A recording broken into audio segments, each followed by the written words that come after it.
So first, you notice it's not midnight. It's not the middle of the night when I am doing my journal post for today. So the last 2 days have been really interesting because it's been both intriguing and also a little bit like emotional as I've been going through. So for my program at Hopkins, we present what's called a problem of practice. And maybe I've said this already.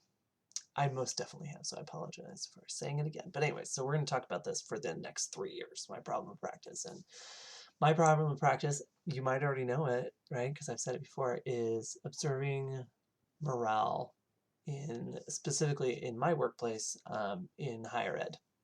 So, um, anyways, so I just like full disclosure, I'm super close to this issue. And for me, it relates to issues of equity and social class.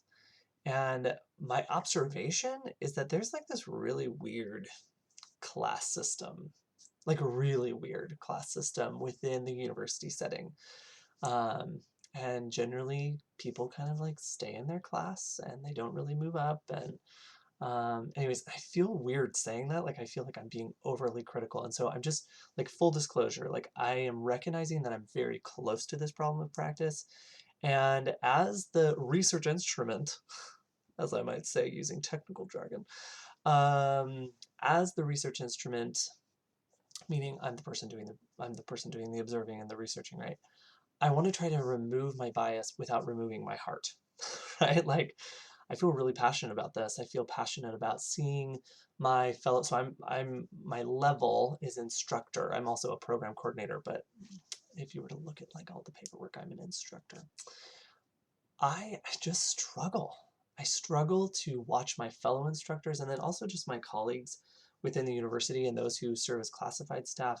And now, granted, what I'm about to say is about like pay and social class and things like that. There are levels of high paying classified positions at the university. So that's not to say that there aren't some high paying classified positions, but it's hard for me to go into budget discussions. It's hard for me to watch my fellow colleagues and employees struggle with morale, struggle to be not necessarily like excited about the work, but like to have hope and to, to not be jaded, to not be cynical about where they work.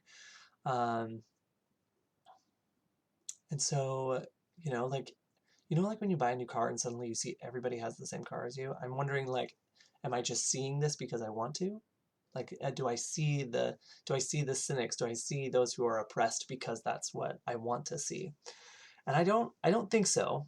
I don't think so fully. That's what I'm interested to know more of. Like I said last time, really excited to do some ethnography. I almost said it right. Ethnography, observing the lived experience on campus of my fellow faculty and staff, and to get some historical background of that. So that was my biggest takeaway. Like this last couple nights, we went over like how to craft a hypothesis and variables and constructs and all the things that make up research. So from like a geeky from a geeky standpoint, that was kind of fun to go into all the things like constructs, things that exist analytically but are not directly observable because to observe them, we must rely on some constructed measure. Right? That's like, oh man, that's like such backwards language. So again, a little background. I mean, it fully makes sense, but so a little background. I'm a farm kid originally from Northern California, moved up to Oregon, but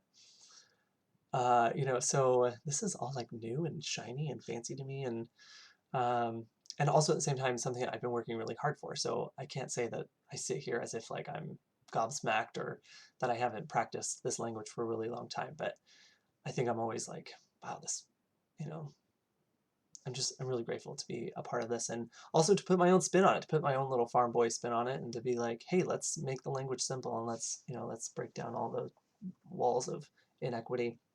Anyways, so that's my takeaway. That's my takeaway. There was a lot of technical stuff this week.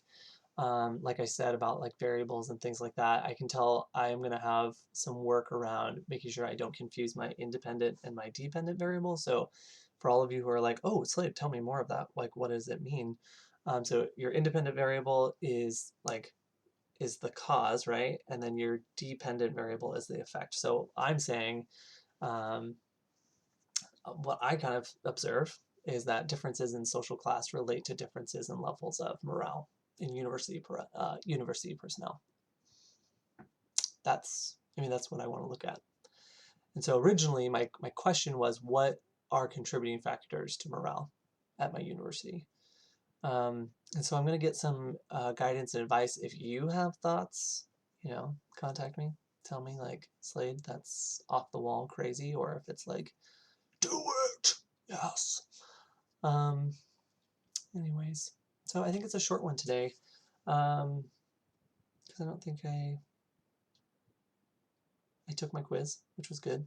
You just got to watch me think about that for a moment. I took my quiz and I got into the next module, so I'm pretty excited about that. This pre-orientation work has been exciting and frightening, but after taking the quiz and seeing that it was like, oh, okay, like I did all the work, I did all my notes, I was good to go. So I hope that you are all well on this weekend, wherever you are out there, my friends in the universe.